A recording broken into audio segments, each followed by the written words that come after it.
வணக்கம் நண்பர்களே. நம்முடைய வாரம் ஒரு கோவில் தொடரில் அறுபடை வீடுகளை பார்த்து வருகிறோம்.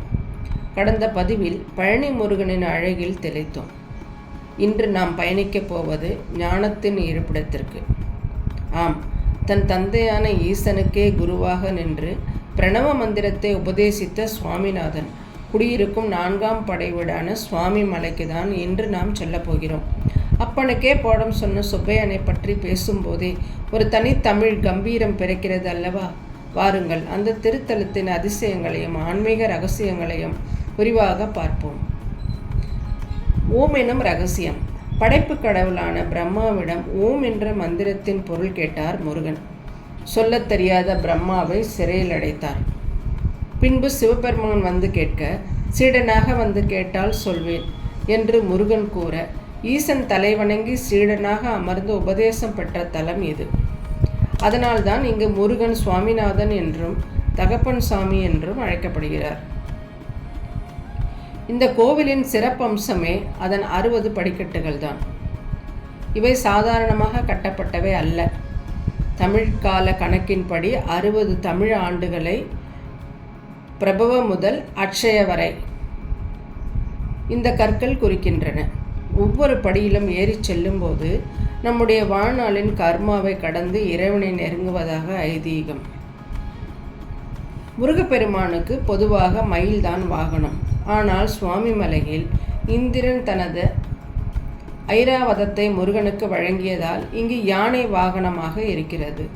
கருவறைக்கு முன்னால் மயில் வாகனத்திற்கு பதிலாக யானை வாகனம் இருப்பதை நீங்கள் கவனிக்கலாம். கட்டுமலை அமைப்பு பார்த்திங்கன்னா, இது ஒரு செயற்கையாக அமைக்கப்பட்ட குன்று.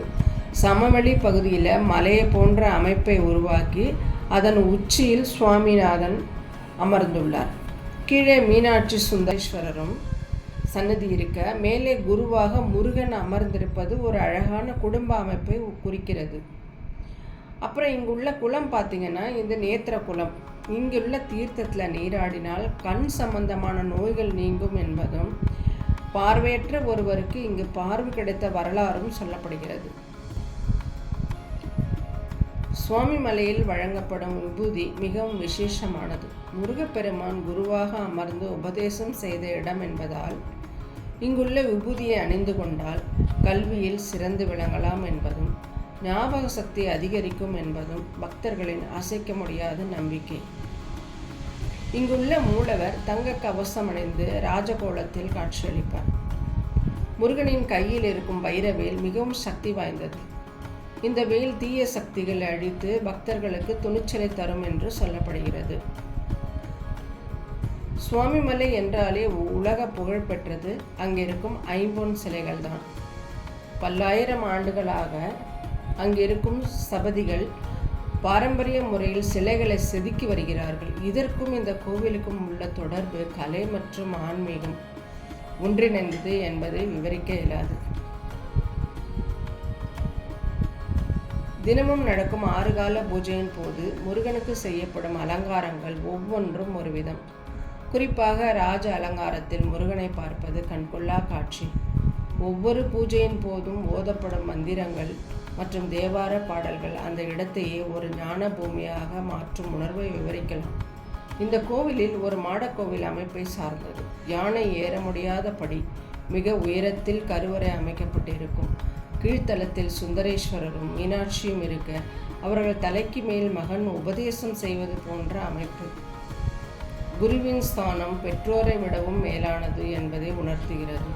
நண்பர்களே, யோசித்து பாருங்கள். இந்த உலகத்தையே படைக்கும் பிரம்மாவிற்கே தெரியாத ஒரு ரகசியத்தை ஒரு சிறு குழந்தையாக இருந்து முருகன் விளக்கி இருக்கிறார் என்றால் அந்த ஞானம் எவ்வளவு பெரியது! நாம் படிக்கும்போது பல விஷயங்கள் புரியாமல் போகலாம். வாழ்க்கையில் சில முடிவுகள் எடுக்க தெரியாமல் திணறலாம். அப்படிப்பட்ட நேரங்களில் மனதார இந்த சுவாமிமலை முருகனை நினைத்து பாருங்கள். ஒரு குருவாக இருந்து அவர் உங்களுக்கு சரியான வழியை காட்டுவார். அது மட்டுமில்லாமல் அந்த 60 படிக்கட்டுகளை நீங்கள் ஒவ்வொரு முறை ஏறும்போதும் உங்கள் வாழ்க்கையின் ஒவ்வொரு வருடத்தையும் நீங்கள் கடந்து பக்குவப்பட்டு இறைவனை நோக்கி செல்வதாக உணருங்கள். இது வெறும் பயணம் அல்ல, இது ஒரு ஆத்மார்த்தமான தேடல். நண்பர்களே, அறிவுக்கும் ஞானத்திற்கும் இலக்கணமான சுவாமிமலை முருகனை பற்றி பேசிக்கொண்டே இருக்கலாம். தந்தைக்கே பாடம் சொன்ன அந்த ஞான குழந்தையை வணங்கினால் நமக்கும் தெளிவான சிந்தனையும் எதையும் எதிர்கொள்ளும் தைரியமும் கிடைக்கும் என்பது உறுதி. இந்த தகவல் உங்களுக்கு பயனுள்ளதாக இருந்திருக்கும் என்று நம்புகிறேன். அடுத்த வாரம் அறுபடை வீடுகளில் 5ஆம் படை வீடை பற்றி பார்க்கலாம். இந்த வீடியோ பற்றிய உங்கள் கருத்துக்களை கமெண்டில் சொல்லுங்கள். மீண்டும் சந்திப்போம். வாழ்க வளமுடன்.